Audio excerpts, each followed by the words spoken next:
저는 우선 기대치가 매우 낮았기 때문에 로보 벤이 나온다는 거에 대해서 조금 놀랐고요. 옵티머스가 저렇게 많이 나올 줄 몰랐어요. 2025년부터 캘리포니아하고 텍사스에서 언슈퍼바이즈드, 즉 비감독하에 운전석에 사람이 앉지 않고 사람이 앉아 있어도 운전대나 전방을 주시하지 않아도 이것이 작동되는 것이 허가될 것이다 라고 얘기를 한 건 주식시장에 미칠 영향은 딱 요 발언을 하나예요. 펀다멘탈에 기초한 테슬라 주가 상승의 시작은 2025년 2분기 실적 발표가 일어나는 내년 7월이라고 보고 있어요. 그 전까지는 그냥 오르락내리락 이렇게 할 거라고 보고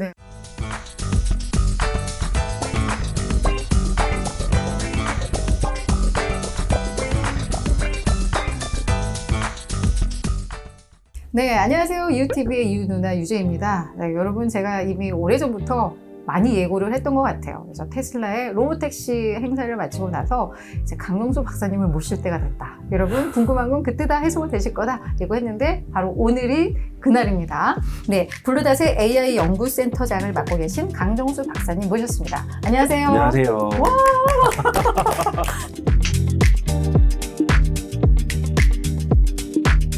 뭐 오늘 그냥 바로 본론부터 넘어가도 될 것 같습니다.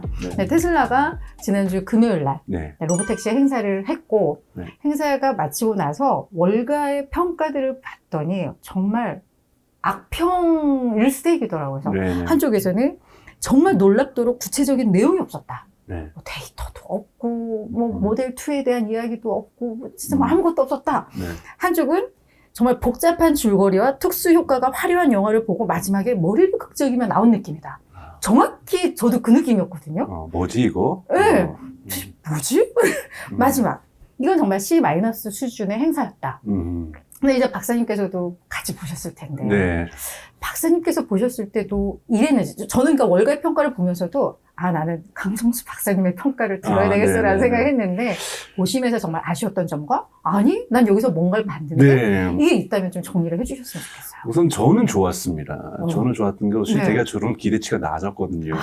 그러니까 제가 사실은 그 전에 어마어마한 루머들이 나왔어요. 뭐 문샷이 쏘아질 건데 그 문샷이 그러니까 뭐 예를 들면 중간에 타이어가 고장나는 인위적인 장치를 하고 옵티머스가 나와서 바퀴를 빼서 바퀴를 갈아 끼우고 뭐 그리고 이제 로보 벤이 나올 텐데 로보 벤이 나오면 그 안에서 옵티머스가 같이 내리면서 반은 사람이 타지만 반은 물건을 나르고 그래서 배송도 하고 뭐 이런 모습이 그려질 거다 해서 뭐지 사람들이 정말 소설을 잘 쓴다 사설에. 그래서 저는 아예 로보 벤도 안 나올 거다. 그래서 저는 물론 그 기대는 했어요. 데이터에 대한 부분이 나올 텐데 사실 이번에도 데이터가 사실은 많이 나왔지만 그걸 어떻게 해석하는가에 따라 다른 건데 저는 FSD 13에 대해서 얘기할 줄 알았어요.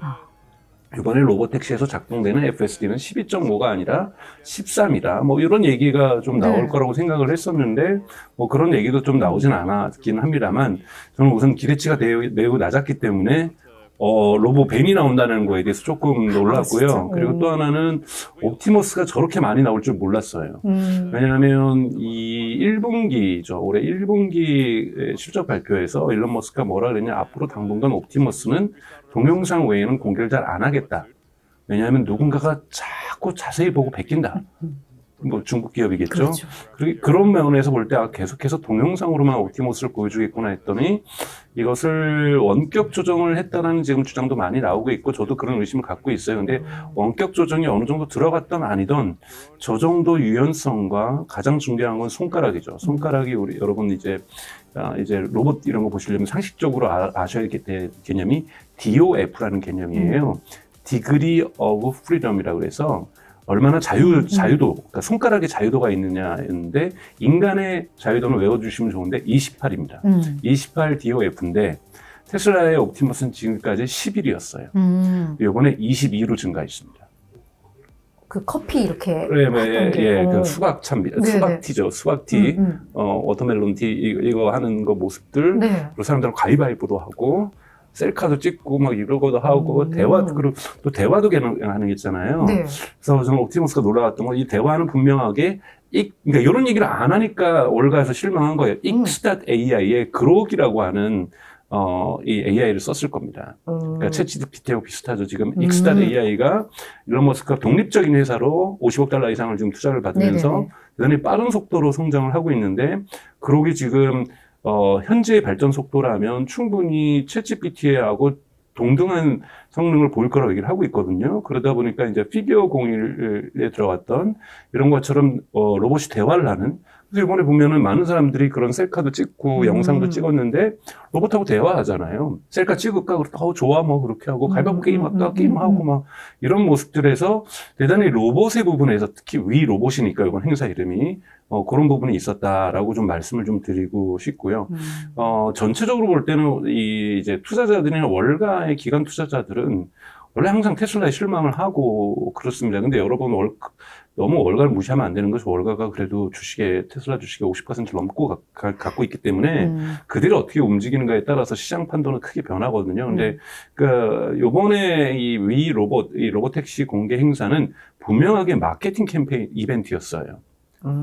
우리가 보통 실적 발표라든지 이런 인베스터 데이라든지 내부 행사가 아니라 마케팅 캠페인을 하는 마케팅 이벤트였다라는 거고, 이 마케팅 이벤트의 효과는 뭐냐면 어떻게든지 화제를 끌고 관심을 끌어가지고 사람들에게 테슬라가 이야기하고 싶은 브랜딩을 하는 시간이지, 여기를 통해서 구체적으로 2025년, 2026년, 2027년 시장을 어떻게 재편하겠다가 아니라, 사실은 이 브랜딩 효과가 크다 보니까 원래의 테슬라의 사명인 지속 가능한 사회로의 전환을 가속화한다. 이것이 사명이고, 이것을 보여주는 비전오리한 부분들이 되게 많았죠. 그래서 자동차를 운전한다는 것은 얼마나 스트레스가 많고 시간 낭비고, 그리고 일주일에 한 2시간밖에 차 안 타는데 대부분 주차해 있고, 이렇게 로보택시가 오게 되면은 이 가격에 무려 1마일에 30센트 세금까지 치면 이거는 그러니까 일반 택시의 30%밖에 안 되는 비용으로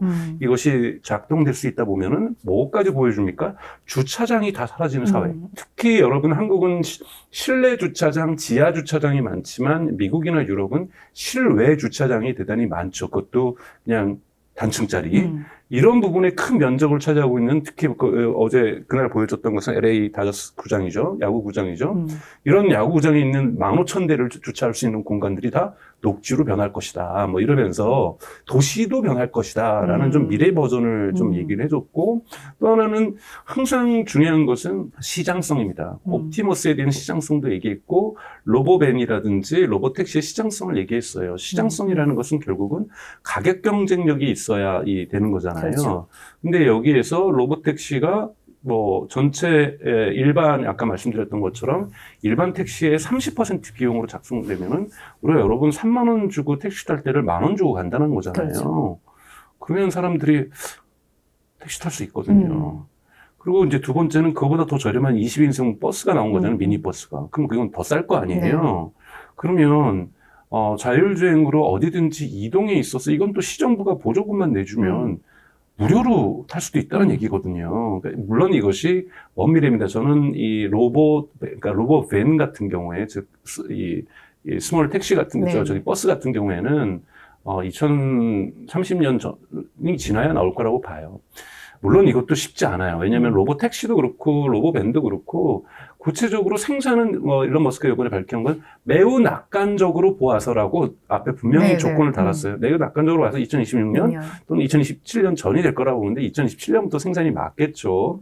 왜냐하면 블룸버그에서도 보도를 했지만 1차 벤더나 2차 벤더들은 2027년부터 대량 부품을 공급하는 걸로 계약이 돼 있다라는 거예요. 그래서 2027년부터 양산이 될 텐데 그것도 2028년으로 갈 수 있어요. 그거는 저는 테슬라의 기술 성숙도가 떨어져서 이번엔 과거에는 일론 머스크가 뭐 2015년부터 자율주행 된다고 했었으니까 일론 머스크의 타임라인을 믿을 거는 신뢰도가 좀 떨어지지만 그래도 그때하고는 지금 다른 것은 구체적으로 12.5가 나오면서 기술적인 성숙도는 대단히 높아졌다. 그리고 운행에 있어서도 로보택시와 관련해서도 중간중간에 사람들이 콜라 마시고 술 마시다가 쏟아버리고 뭐 아이들이 뭐 음식 쏟고 뭐 이러면 중간에 보셔서 아시겠지만 여러분 영상 이 자동 청소 스테이션으로 이동하면 이 로봇이 차량을 청소를 하잖아요. 로봇이 차량을 청소하고 즉 완전히 무인으로 청소하는 공간도 운영될 수 있다라는 거고 이거는 여러분 테슬라가 특허받은 겁니다. 그래서 로봇 택시가 차량을 청소하고 그 다음에 인덕티브 그러니까 즉 전선을 꼽지 않아도 충전이 되는 네. 그러다 보니까 중간에 사람이 그 스테이션에 없어도 되겠죠. 거기에 주차만 하는 것으로 청소하는 동안 충전이 되는 이런 방식을 쓸 거기 때문에 이런 운영과 관련돼서도 얘기를 했어요. 그래서 대단히 많은 이 시장에서 우려되는 부분들, 가격적인 부분들, 운영 부분들은 다 얘기를 했는데 결국은 얘기할 수 없는 건 뭐냐면 구체적인 데이터를 얘기할 수 없는 것은 이거는 정부의 허가 산업이거든요. 그렇지.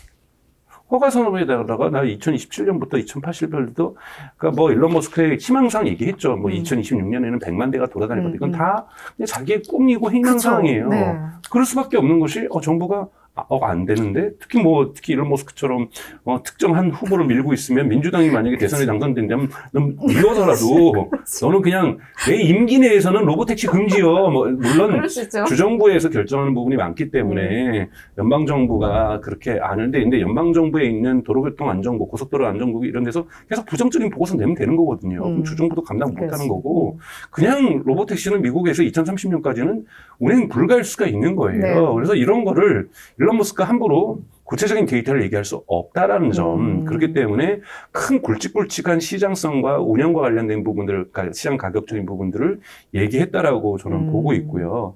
그러니까 로보밴은 조금 더 미래 얘기죠. 그리고 또 하나는 이게 기술적인 부분에서도 안정적이어야 되지만 서울에 타다법도 만들어졌잖아요. 네. 만약에 서울에 일론 머스크가 막 대통령 만나가지고 막 손 잡고 막 포옹하면서 서울에 로봇택시 만들자. 그러면 그냥 그 정당은 다음 총선과 대선에서 지는 겁니다. 그럼요. 택시기사들이. 뭐 가만히 있겠어요. 그러니까 이거는 뭐냐면 사회적으로 특히 들어오면 뭐 택시가 안전하냐 사람이 운전하는 게 아니야 이 로봇이 안전한 걸 떠나서 가격이 저기는 3만 원인데 여기 1만 원이다. 뭐 이래 버리면 이건 맞아요. 게임이 안 되는 거거든요. 네. 그리고 밤에 불렀더니 택시는 안 잡히는데 얘는 그냥 로봇이 알아서 오더라. 그리고 집 앞까지 안전하게 발효돼 주더라. 편안하게 청소까지 깨끗이 된 매번 스테이션 갔다 와서 이러면 시장에서 엄청난 파괴력이 있는 겁니다. 그렇기 때문에 이거는 사회적으로 수용성이 만들어지지 않으면 택시 운전을 대체하는 거잖아요. 그렇기 때문에 이건 안 되는 겁니다. 그러니까 일론 머스크가 구체적인 시장 데이터를 하나 얘기를 했는데 2025년부터 캘리포니아하고 텍사스에서 unsupervised, 즉 비감독하에 즉 운전석에 사람이 앉지 않고 되는 것이 또는 사람이 앉아 있어도 운전대나 전방을 주시하지 않아도 이것이 작동되는 것이 허가될 것이다라고 얘기를 한 건 이거는 주가 시장에 매우 큰 그날 행사에서 주식 시장에 미칠 영향은 딱 요 발언을 하나예요. 왜냐하면 내년이잖아요. 네. 왜냐하면 내년이라는 것은 이것은 무슨 의미냐면 두 가지 의미가 있습니다. 하나는 로봇택시가 허가되기 위해서 정부에 제출해야 될 데이터가 있어요. 언슈퍼바이즈드로 얼마나 안전하게 달렸는지에 대한 거리를 그 거리에 대한 데이터를 정부에 제출해줘야 되는데 그 데이터를 모으기 위한 것이죠. 그러니까 캘리포니아하고 텍사스에서 아마 샌프란시스코, LA, 어스틴에서도 전면 도시가 아니라 지역의 특정 도시의 특정 지역에서만 아마 허가가 될 거예요. 이렇게 해서 모아가지고 제출하겠다는 뜻이 있고 두 번째는 이건 마케팅 효과죠. 사람들이 막 지나가는데 특히 미국처럼 썬텐이 안 된 차량이 거의 절대적으로 있는 다수잖아요. 네. 관공서의 경호 차량 외에는 썬텐을 할 수가 없거든요. 한국은 다 있잖아요. 했으니, 갑자기 저기 운전석에 사람 없는데 막 저 돌아다니고 그러네? 안전한가 보다. 안전하다 그러면 어떤 게 되면 로봇택시가 오겠다는 게 아니라 내 차에도 FSD 되는데 그거 업그레이드 매달 $90 하면은 나도 저럴 수 있다라는 거네. FSD 나도 한번 해볼까? 그러니까 FSD에 대한 월 구독자의 그 전환율이 높아질 수 있다라는 거죠. 이거는 실질적으로 테슬라에게 AI 매출, 소프트웨어를 매출을 만들어줄 수 있는 거기 때문에 두 가지 의미를 가지고 있을 수 있다는 의미에서 저는 위 로봇 행사에서 유일하게 주가에 영향을 줄 수 있는 데이터는 내년에 캘리포니아하고 텍사스에서 테스트에 들어간다라는 것, 허가를 받을 수 있을 것 같다라는 가능성을 얘기하는 것이 중요한 의미였다라고 저는 생각이 듭니다. 말씀을 들어보니까 이게 우리가 평가절하할 그런 게 전혀 아니었구나라는 생각이 들어요. 처음에는 막 이렇게 하니까 그래 우리 공상 영화에서 봤던 거 그대로 하겠다라는 건데 근데 이제 말이 이제는 다들 자가를 이제 보유를 안 할 거고 이러니까 진짜 저게 언제쯤 얘기가 될 텐데 이제 저런 얘기를 하고 있나라고 해서 그리고 또 이제 실망을 했는데 운전하시는 거 좋아하시는 분들은 그런 거 없죠. 싫어해요. 일주일에 2시간 운영하더라도 내 차에 그래? 다른 사람이 타가지고 돌아다니고 막 이런 거 싫어합니다. 그러니까 이런 건 사회적 거부감이 분명히 네, 존재하는 거거든요. 네.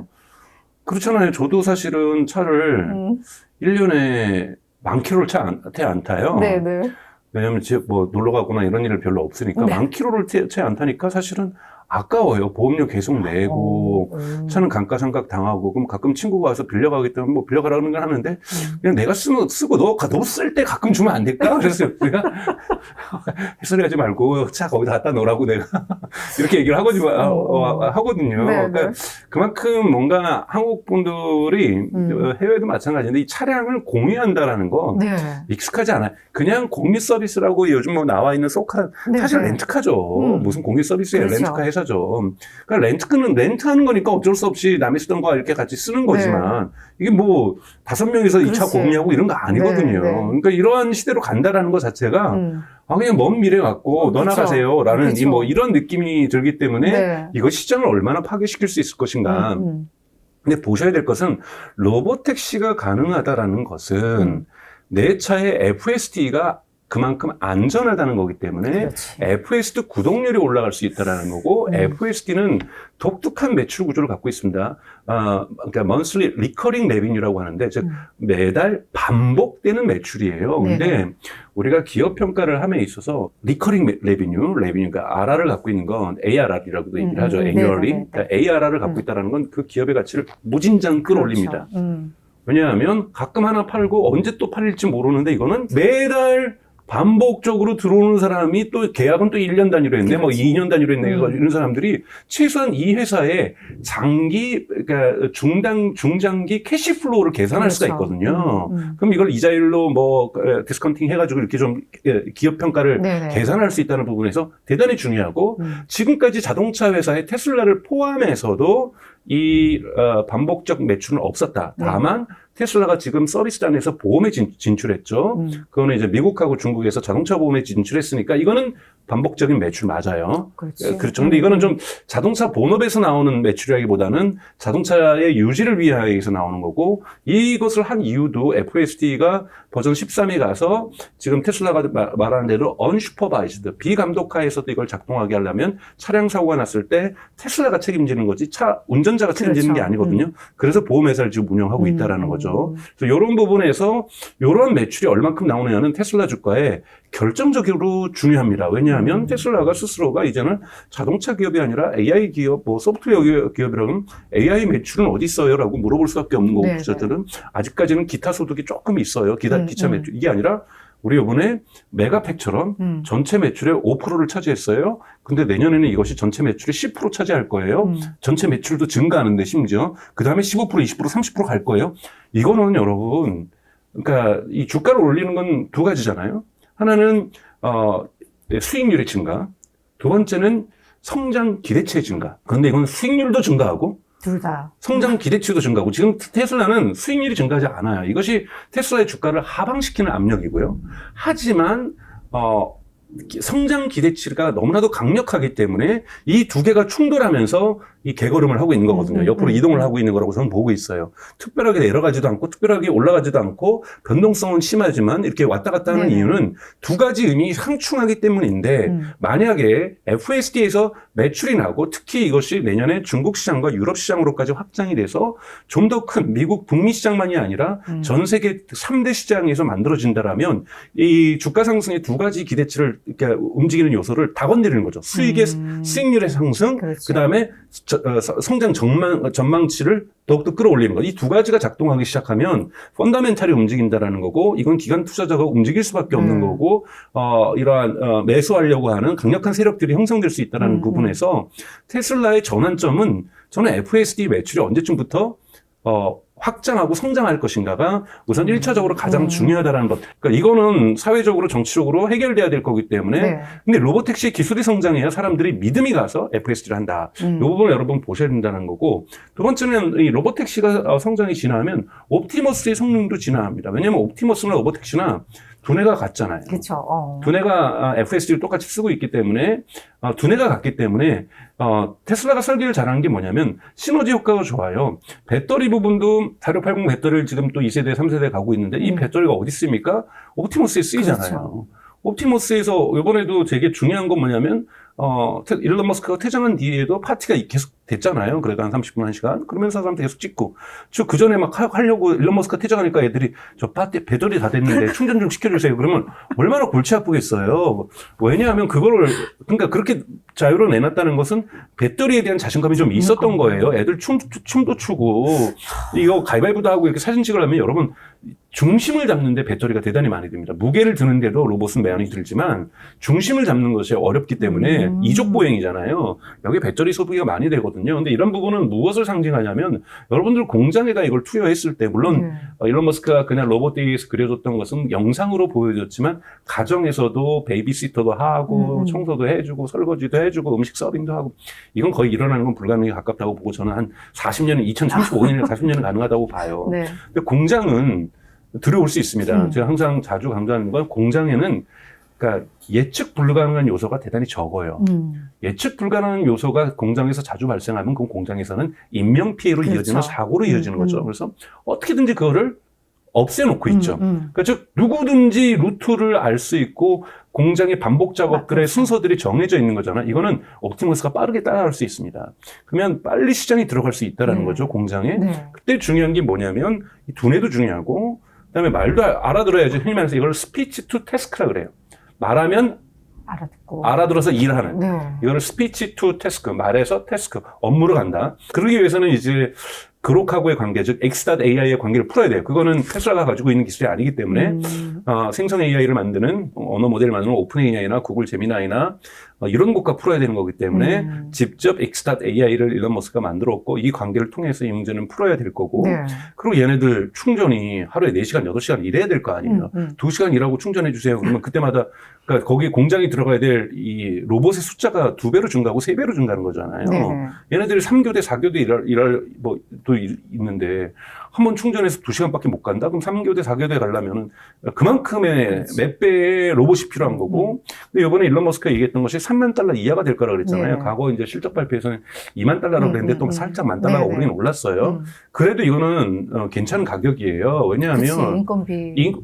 최저임금보다 싸야 도입을 할 거 아니에요. 그렇죠. 도입을 하려고 하는데 아무리 얘가 말하고 신기하고 뭐 만지면 은색빛이 나오고 뭐 이렇게 한다고 해도 인건비가 최저임금보다 비싸면 안산공단이나 화성공단에서 옵티머스를 고용할까요? 죽었다 깨도 안 해요. 그렇죠. 최저임금 고용하면 되죠. 훨씬 싼데. 로봇이 들어오려면 최저임금보다 싸야 된다는 건 대단히 중요한 문제입니다. 그래서 판매가가 $30,000면 $30,000 사지 않더라도 어떻게 할 거냐면 유지보수 비용도 들어갈 수 있기 때문에 여러분 이런 것도 다 생각을 해야 돼요. 옵티머스가 2시간 작동하고는 유지보수 전문가가 사람이 와가지고 막 기름칠하고 뭐 이러면 어려워지는 거거든요. 유지보수도 한 달에 한 번 정도 와야 되는 거고 또 거기까지 걸어가겠어요, 정비소까지. 그러니까 여러 가지 여러분 이슈가 있습니다. 근데 이슈가 있는데 이 비용까지 유지보수 비용까지 쳐서 최저임금보다 싸야 돼요. 그렇죠. 그러면 아마 렌탈 서비스로 가져갈 거예요.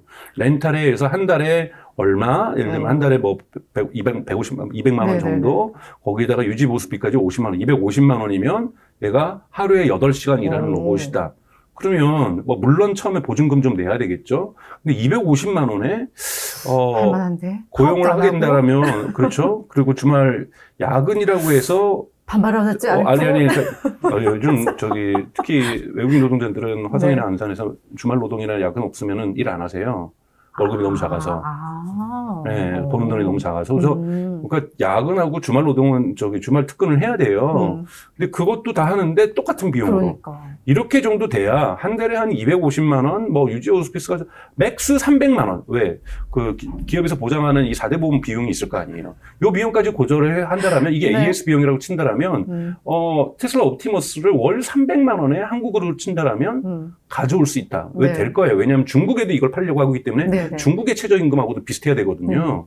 자, 월 300에 여러분 옵티머스를 쓸 수 있게 해야 휴머노이드 시장은 열리는 것이지. 우리 만들었는데 한 대 $20만 달러짜리야. 이거는요, 그냥 회사 전시용이에요.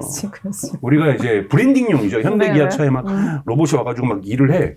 그럼 막 영상 찍어. 야, 멋있어. 그러면, 근데 얼마짜리야? 30만 달러짜리야.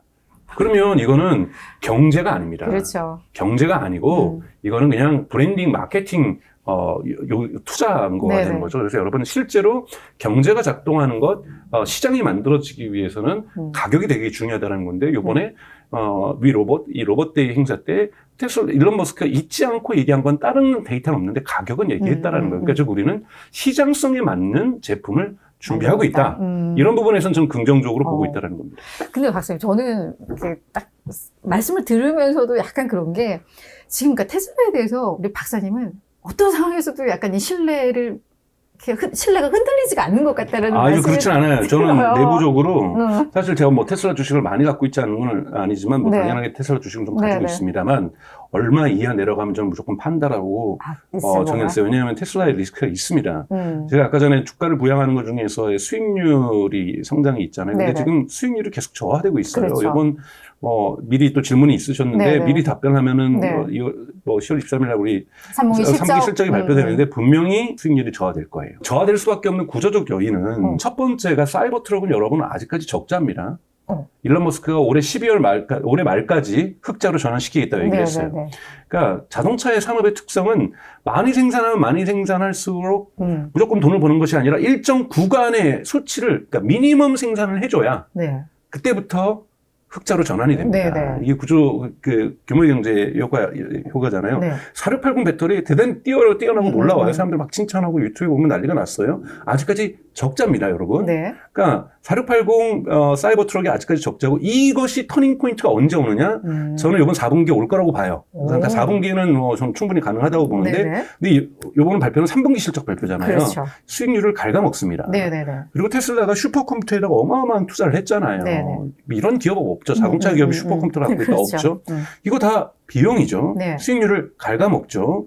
그리고 지금 올해는 전체적으로 판매가 어렵기 때문에 뭘 했냐면 리스 판매를 했어요. 리스 판매라는 것은 물론 테슬라는 리스에 대한 비용을 좀 더 줄이기 위해서 리스도 여러분 리스는 판매자에게 비용입니다. 활부금융은 이 구매자가 자기가 은행에서 대출을 받아서 하는 형식이기 때문에 담보로 네. 이 은행에서 그 이자에 대한 감당을 구매자가 하는 거죠. 그러다 보니까 이자율이 높다 보니까 구매자가 할부금융을 안 하려고 해서 결국은 리스 같은 걸 하게 되는데 리스는 은행에서의 자동차를 담보로 맡기고 그걸 가지고 은행에서 대출받아서 제공해 주는 거기 때문에 판매자의 부채로 늘어나는 거고 이윤율을 깎아먹거든요. 그래서 이윤율 깎아먹는 것을 최소화하기 위해서 포드도 그렇고 현대기아차도 다 그렇고 어떻게 하냐면 그 담보 그걸 가지고 채권을 만들어서 어떻게든지 돈을 돌립니다.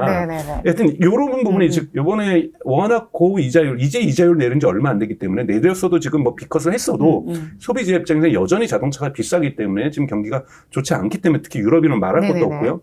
결국은 리스로 좀 밀어냈단 말이에요. 네. 그건 뭐냐면 비용이 증가했다라는 거고 수익률이 감소했을 수밖에 없는 근거가 있다라는 거예요.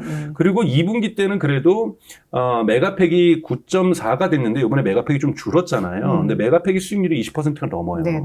이 메가팩이 전체 수익률을 올려줍니다.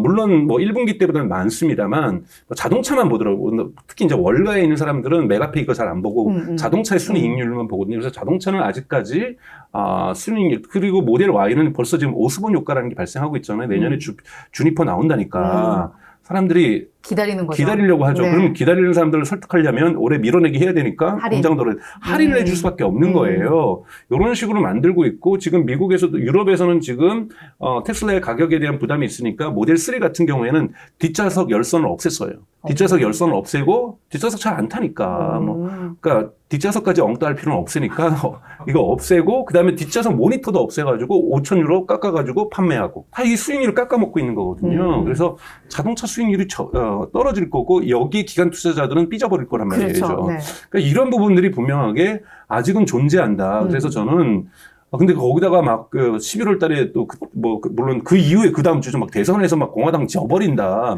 저는 테슬라를 주주 갖고 있다 그래서 저는 정책으로는 뭐 공화당을 지지하거나 어떤 정당을 지지하지는 않아요. 근데 뭐 이래버리면 스텝 꼬이기 시작하는 거거든요. 네네. 저는 이러면 아직까지 그나마 기관 투자자의 어떤 데이터를 저도 같이 보고 있는데 네. 그나마 좋은 점은 뭐냐면 기관 투자자들이 매수도 안 하고 매도도 안 해요. 조금씩은 하죠. 근데 큰 흐름으로 볼 때는 큰 흐름으로 매수도 안 하고 있고요. 큰 흐름으로 매도도 안 하고 있어요. 팔기에는 왠지 더 성장할 것 같고 뭐 사장이 뭔가 데이터가 조금 마음에 안 들고 그렇죠. 네. 근데 이들이 매수하기 시작하면 이건 대단히 걷잡을 수 없이 떨어질 수 있습니다. 그래서 저는 제 기준으로 요 정도 되면은 충분히 테슬라 주가가 큰 폭으로 하락할 가능성이 있기 때문에 그때 되면 나도 판다라는 저 내부에 저는 제가 재무제표를 공부하지 않은 건 사지 않기 네, 때문에 정해놓은 기준들이 있어요. 그래서 마진의 어떤 데드라인을 네, 정해놓고 보신다는 거죠. 네네. 그래서 여러분들도 제가 이렇게 긍정적으로 얘기하는 거는 이제 긍정적으로 보는 부분도 있으니까 제가 테슬라를 주식을 이런 부분을 가지고 있는데 이것이 시장을 만들어가는 속도나 이런 것들을 반드시 봐야 된다는 거고 테슬라는 정말로 중장기 투자가 아니면 답이 안 보이는 거고 많이 속상해하실 거예요. 올라가지고 기분 좋아가지고 그 다음날 막 고기 사 먹었더니 그 다음날 내렸어. 이러면 대단히 이 마음이 울렁거리고 내가 언제까지 이 파도 속에서 견뎌내면서 이 마음의 상처들과 계속 명상하셔야 배우셔야 되고 테슬라 주식이 좀 안 좋습니다. 변동성이 대단히 큰 폭으로 이루어질 수밖에 없는 거는 테슬라는 계속해서 미래 투자를 하고 있기 때문에 대단히 물론 전기차를 만들어서 흑자도 못 내는 기업이 헌드레드고요. 폭스바겐, 뭐 벤츠, BMW 다 막 흑자 못 내고 있거든요. 흑자 내고 있다라는 거, 현대기아차가 조금 내고 있는 거고 어마어마하다라는 거, 벌어서 대출받지 않고 AI에 투자를 하고 있다라는 거, 옵티머스에 투자하고 있다는 이거는 어마어마하게 대단하다라는 거고 배터리에도 투자를 직접 하고 있다라는 것 정말 어마어마한 회사라는 거예요. 그런 부분에서 투자할 수 있는 여력을 캐시플로우를 통해서 창출한다라는 것은 매우 긍정적이지만 그건 이미 테슬라의 주가에 반영이 저는 돼 있다고 봐요. 테슬라의 PE 레이쇼가 70이 넘잖아요. 이거는 포드가 7이라는 거 비해서 10배가 큰 거기 때문에 그렇죠. 이미 PE 레이쇼는 대단히 높은 주가라는 거예요. 왜? 근데 이 주가, 저는 이 PE 레이쇼가 높은 것이 정당하다라는 거예요. 워낙 미래에 대한 투자들을 계속해서 최소한의 대출을 유지하면서 계속 하고 있다라는 부분에서는 긍정적이다. 근데 언제까지 이 수익률 저하를 우리가 기다려낼 것인가? 특히 다음 내년에 대단히 중요한 것은 이 모델 3와 모델 Y의 컴팩트 버전의 저가 버전이 나와서 시장을 만들어내는데 이거 까딱 잘못하면 오스본 효과가 발생할 수 있다는 거고 까딱 잘못하면 생산 라인에서 차질이 벌어지고 수율이 떨어지고 그러면서 생산이 딜레이 되면서 1분기하고 2분기 때 자동차 매출이 훅 떨어질 수 있어요. 저는 이러면 테슬라 주가는 정말 골로 갈 거라고 보고 있거든요. 그래서 뭐 당연하게 뭐 많지는 않지만 아주 작게 갖고 있는 주주로서는 그런 일이 안 일어나길 바라고 있는 거지만 충분히 안 일어나길 바라고 있다는 것은 그것이 일어날 가능성도 있다라는 말씀을 저는 분명히 여러분께 드리고 싶습니다. 네. 그러니까 왜냐하면 저는 이 일론 머스크가 뭐 가격도 얘기했지만 뭐 가격도 얘기하고 몇 년도 얘기했지만 시장에서 이제 믿지를 않잖아요. 저 가격은 나올 때쯤 되면 어마어마하게 올렸을 거고 막 이래서 그 저걸 믿을 수 있나? 그리고 다 말씀하셨듯이 공장도 그럼 노동자들을 해고해야 되는데 이게 사회적으로 합의가 될까? 그래서 이건 너무 먼 얘기 아닐까? 했는데 결국 그 시대는 결국은 오겠지만 얘들이 기본적으로 어느 정도 마진을 유지하면서 간다면 그 시간을 기다릴 수 있다. 네. 뭐 이렇게 그럼 정리를 하면 될 것 같아요. 그러니까 수익률이 계속해서 증가해줘야 되는 거예요. 그렇죠, 그렇죠. 그럼 이번 3분기 실적 발표 때의 관전 포인트 역시도 마진이 어느 정도까지? 근데 기관 투자자들은 전체 테슬라의 수익률 안 봅니다. 네. 자동차 영역에서의 수익률을 본다는 부분을 여러분들 항상 유념하셔야 되고요. 근데 전체 수익률을 이제는 조금씩 볼 거예요. 왜냐하면 메가팩 사업이 커지거든요. 저는 내년은 긍정적으로 봐요. 자동차 산업도 그러니까 실수만 안 한다면 매출이 증가할 거고요. 저가 차량도 나오기 때문에. 그다음에 메가팩과 관련해서는 여러분 보셔야 될 것이 지금 로스롭, 그러니까 캘리포니아에서 생산되는 양이 계속해서 증가하고 있어요. 그러니까 뭐 1분기 대비 2분기 때 2배나 증가하고 있잖아요. 생산 라인을 증설하고 있거든요.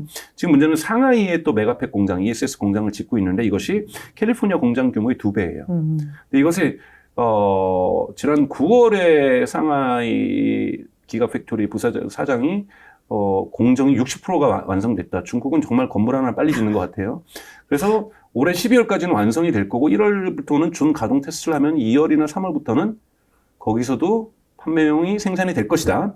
자, 근데 이것이 바로 그래서 1분기 때 중국 것까지 치면은 메가팩의 매출이 콕 늘 거다. 이건 아니에요. 왜냐하면 메가팩의 매출은 언제 잡히냐면 생산해서 판매자에서 판매됐을 때 되는 것이 아니라 판매돼서 배 타고 막 이동해가지고 예를 들면 호주에 간다면 호주에 거기에 단지에 정확하게 설치가 돼가지고 전선 연결해서 가동 시작 할 때 돈이 입금이 됩니다. 그러니까 인스톨의 기초에서 즉 설치의 기초에서 매출이 발생하기 때문에 2분기 때 엄청나게 생산되고 나갔어도 이것이 돈으로 돌아올 때까지는 그 현지 가서 공사 기간이 있다라는 거예요.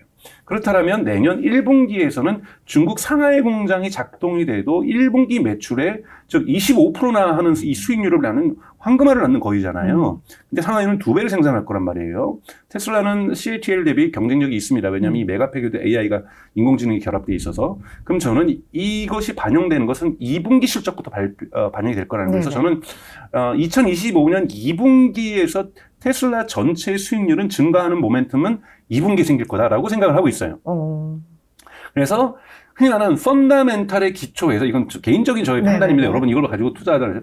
펀다멘탈에 기초한 테슬라 주가 상승의 시작은 2025년 2분기 실적 발표가 일어나는 내년 7월이라고 보고 있어요. 그 전까지는 그냥 오르락 내리락 이렇게 할 거라고 보고 물론 그 전에 큰 모멘텀은 뭐냐면 두 가지가 있겠죠. 아까 말씀드렸던 텍사스나 캘리포니아에서 언슈퍼바이즈가 시험 운행이 되기 시작할 때, 그리고 두 번째는 중국하고 유럽 둘 중에 하나에서 FSD를 승인할 때, 이거는 분명하게 상승 효과가 있을 겁니다. 그러니까 이거 외에는 펀다멘탈에 기초한 것은 저는 내년 7월이다. 이렇게 저는 보고 있습니다. 그때까지는 데이터를 봐야 된다. 뭐 저희는 뭐 내년 7월까지 기다리지 않고 그때그때 이슈가 생길 때마다 또 박사님을 모실 거기 때문에 그때그때 확인하면 될 것 같고요. 마지막으로 우리 일론 머스크 형아의 정치적 행보. 정말 우려가 큽니다. 아니 그냥 기업이나 똑바로 하면 될 것이지. 그러니까요. 왜 자꾸 정치판에 끼어들어서 저렇게 적극적으로 나서는 걸까? 네네네. 이 대선 결과에 따라서 이게 진짜 어떻게 그 시나리오를 보고 계시는지. 그러니까 단기적인 사건이기 때문에 대선 결과에 따라서 공화당이 질 경우에는 주가가 내려갈 거예요. 근데 또 회복될 수도 있겠죠. 그럼 단기 효과지 장기 효과라고 보지는 않고요.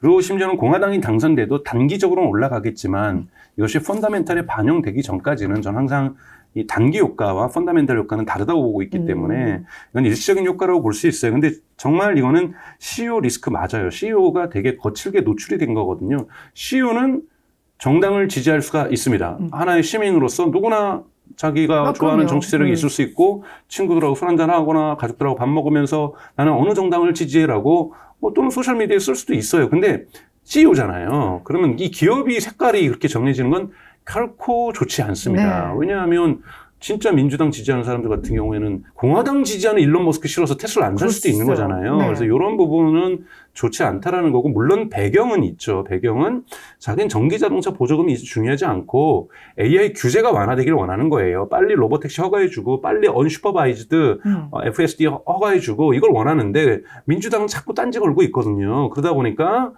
공화당 정부가 되면 빨리 통과하는 거고 그래야 더 AI 시대가 빨리 올 수 있다.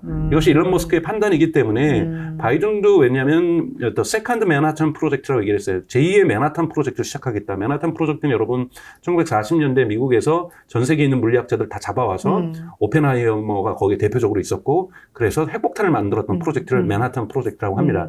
그것처럼 트럼프의 공약에는 AI 맨하탄 프로젝트를 하겠다라고 지금 공약이 들어가 있거든요. 그만큼 AI를 갖다가 규제보다는 지능 정책에 몰빵을 하겠다. 이런 부분들이 존재하고 있기 때문에 이것들이 이러한 정책들이 사실은 일론 머스크하고 맞아 떨어지는 부분들이 분명하게 존재하고 있어요. 근데 그것까지도 이해하지만 분명하게 이건 리스크라고 보고 있습니다. 저는. 그래요.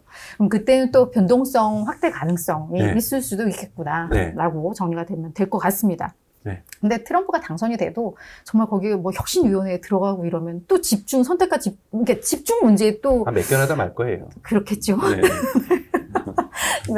자, 이제 저희가 테슬라의 주요 이벤트는 23일 예정된 실적 발표입니다. 이제 말씀해 주셨어요. 관전 포인트들 마진에 대해서도 말씀해 주셨는데, 그때 또 저희가 예상했던 것과 뭔가 다른 방향으로 가던가 하면, 그때 또 다시 모시도록 하겠고, 좀 잠잠해진다면 또 큰 이슈가 있을 때 박사님 모시고 또 설명을 듣겠습니다. 저희가 이벤트 이후에 심란해지신 분들이 많을 거예요. 막 속았다 막 이랬는데 박사님 말씀 듣고 또 마음을 다잡은 분들이 있지 않을까라는 생각이 듭니다. 언제나 저희 테슬라 주주들에게 관심 있는 사람들한테 힘을 주셔서 너무 감사를 드립니다. 네, 오늘 고생하셨습니다. 네, 고맙습니다.